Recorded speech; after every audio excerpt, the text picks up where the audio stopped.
कंस के द्वारा भेजी हुई घोर पूतना छोटे छोटे बालकों की हत्या करती हुई गोकुल में आ पहुंची। और जैसे ही गोकुल में आई उसने देखा गोपियां लैले बधाई जा रही हैं, आनंद हो रहा है। नंद के आनंद भयो जय कन्हैया लाल की। चारों तरफ बस एक ही आवाज सुनाई पड़ रही है, नंद के आनंद भयो। पूतना ने जब यह बात सुनी तो पूतना को लगा ये सब गोपियां बधाई लेके जा रही हैं, इसका मतलब किसी के घर में पूत हुआ है। और मेरा तो नाम ही है क्या? बोले पूतना। तुरंत पूतना ने बड़ा सुंदर वेश बनाया और सुंदर वेश बना करके पूतना उन्हीं गोपियों के साथ में मिल गई। इतना सुंदर वेश बनाया उस पूतना ने कि ऐसा लग रहा है मानो साक्षात वैकुंठ से भगवती श्री लक्ष्मी जी ही अपने पति से मिलने के लिए उतर आई। ऐसा सुंदर रूप बनाया। गोप्यः श्रियम दृष्टुमिवागताम पतिम। ऐसा लगा मानो लक्ष्मी मैया ही प्रभु से मिलने के लिए आ गई। गोपियों के मध्य में मिल गई और यशोदा जी के पास आके कहती है, यशोदा बहन लाला के जन्म की बधाई हो। यशोदा जी बड़े ध्यान से देखें, ये बहन कहां से आ गई? आज के पहले तो मैंने इसे कभी देखा नहीं, ये है कौन, कहां से आई? पर यशोदा जी सोच रही हैं अगर सीधे ये कह दूंगी कि मैं तो तुझे पहचान नहीं पाई तो फिर बुरा मान जाएगी, नाराज हो जाएगी। यशोदा, यशोदा का अर्थ क्या? यशम ददाती, जो दूसरों को यश का दान करे उसी का नाम यशोदा है। यशोदा जी ने कहा अरे ठीक है बहना, मैं तुझे पहचान गई, तू पहले लाला को बधाई दे करके आ और उसके बाद फिर हम बैठ करके बातें करेंगे। जैसे ही पूतना भगवान के पास में आई, पूतना को देख करके गोविंद ने दोनों नेत्र बंद कर लिए।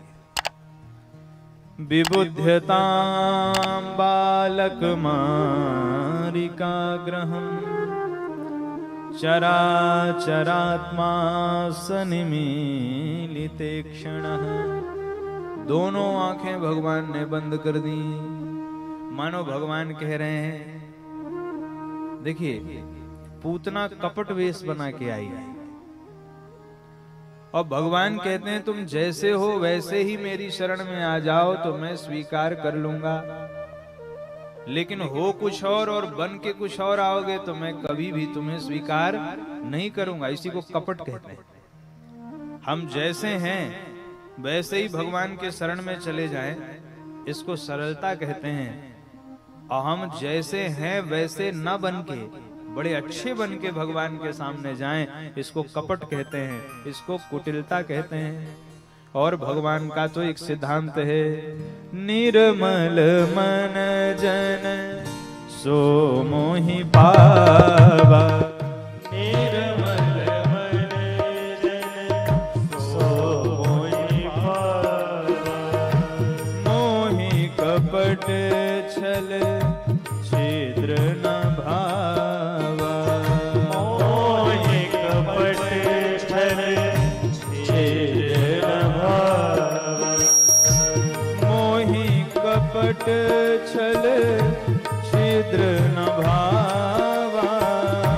मोहि कपट छल छिद्र न भावा।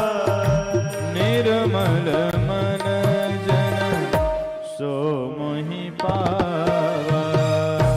निर्मल मन जन सो मोहि पावा। भगवान का सिद्धांत है निर्मल मन, जो निर्मल मन वाले हैं वही भगवान को पाते हैं। इसलिए जैसे कपट रूप बना करके गई पूतना, भगवान ने दोनों नेत्र बंद कर लिए, दोनों आंखें भगवान ने बंद कर ली। संतों ने इस पर कई भाव दिए हैं कि भाई शुभ काम करने के पूर्व थोड़ा ध्यान कर लिया जाए, इसलिए भगवान ने दोनों नेत्र बंद किए। संत ऐसा भी भाव देते हैं कि भगवान ने नेत्र इसलिए बंद कर लिए क्योंकि पूतना वासना है और वासना का प्रवेश नेत्रों के द्वारा ही होता है। इसलिए मानो भगवान हमको शिक्षा दे रहे हैं कि जब कोई पात्र न मिले तो इससे अच्छा है कि आंखों को बंद कर लेना चाहिए, पर कुपात्र की ओर कभी भी दृष्टिपात नहीं करना चाहिए। रामावतार में भी एक सुंदरी आई थी, बन ठन करके, बिल्कुल ऐसी। क्या नाम था? शूर्पणखा। कौन थी शूर्पणखा? शूर्पणखा रावण के बहिनी। अच्छा, आई रुचिर रूप धरी प्रभु पही आई, बड़ा सुंदर रूप बना के आई, बोली बचन बहुत मुस्काई। बोलती कम थी, मुस्कुराती ज्यादा थी। भगवान समझ गए ये वासना है, इसलिए भगवान ने शूर्पणखा की ओर देखा ही नहीं। किसकी ओर देखा भगवान ने? भगवान ने देखा अपनी आदि शक्ति किशोरी जी की ओर। इसलिए वहां लिखा है, सीतहि चितई कही प्रभु बाता। भगवान शूर्पणखा से जो संवाद कर रहे हैं वो किसको देख के कर रहे हैं? किशोरी जी को देख के कर रहे हैं। पर यहाँ भगवान कृष्ण विचार कर रहे हैं कि वहां तो मेरा विवाह हो चुका था, इसलिए देवी जी को देख लिया, और यहाँ तो 6 दिन की अवस्था है, देवी जी का कहीं अता पता ही नहीं है, तो किसको देखूं? बोले कोई नहीं है, इससे अच्छा आंखों को ही बंद कर लिया जाए।